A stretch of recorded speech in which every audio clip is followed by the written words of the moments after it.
ಇಲ್ಲಿ what you need to understand ಅಂತಂದ್ರೆ, so this will be called as surface web. So ಇದನ್ನ ನಾವು deep web ಅಂತ ಕರಿತೀವಿ. ಸೊ ಇನ್ನು ಇದನ್ನ ನಾವು ಡಾರ್ಕ್ ವೆಬ್ ಅಂತ ಕರಿತೀವಿ.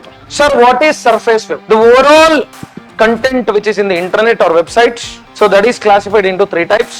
So one is surface web, and second one is deep web, and third one is dark web. The surface web will be accessible to anybody in the world and which can be seen without any restrictions and which is open to everybody and which is open to all. So ಇಡೀ ಜಗತ್ತಿನ ಎಲ್ಲಾ ಉಚಿತವಾದಂತ ಮಾಹಿತಿ. ಇಲ್ಲಿ accessibility, subscription ತಗೊಳ್ಳೋದೆಲ್ಲ ಯಾವುದು? Deep web.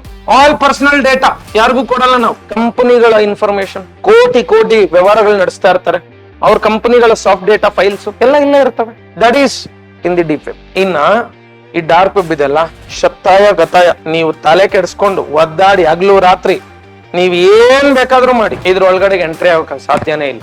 ಎಲ್ಲ illegal, everything is illegal. So ಎಲ್ಲ high level ಪ್ರಾಸ್ಟಿಟ್ಯೂಷನ್ಸ್ ಇದ್ರಲ್ಲಿ ನಡೆಯೋದು, ಡ್ರಗ್ಸ್ ಟ್ರಾನ್ಸ್ಪೋರ್ಟೇಷನ್ ಇಲ್ಲೇ ನಡೆಯೋದು, ದೊಡ್ಡ ಪೊಲಿಟಿಕಲ್ ಅಜೆಂಡಾಗಳು. ಫಾರ್ ಎಕ್ಸಾಂಪಲ್, 2 ಪಾರ್ಟಿಗಳ ನಡುವೆ ಬೆಂಕಿ ಇಡಬೇಕು, ಜಗಳ ಇಡಬೇಕು, ಅವ್ರನ್ನ ಕೊಲೆ ಮಾಡ್ಬೇಕು, ಇಲ್ಲೇ ನಡೀತಾರೆ, ಇಲ್ಲೇ ಡಿಸ್ಕಸ್ ಮಾಡ್ತಾರೆ. 2 ಧರ್ಮಗಳ ನಡುವೆ ಬೆಂಕಿ ಇಡಬೇಕು, ಇಲ್ಲೇ. ಟೆರರಿಸಂ ಆಕ್ಟಿವಿಟೀಸ್ ಇಲ್ಲೇ, ನಕ್ಸಲಿಸಂ ಆಕ್ಟಿವಿಟೀಸ್ ಇಲ್ಲೇ. So every illegal job that is done in the online is linked to the dark web.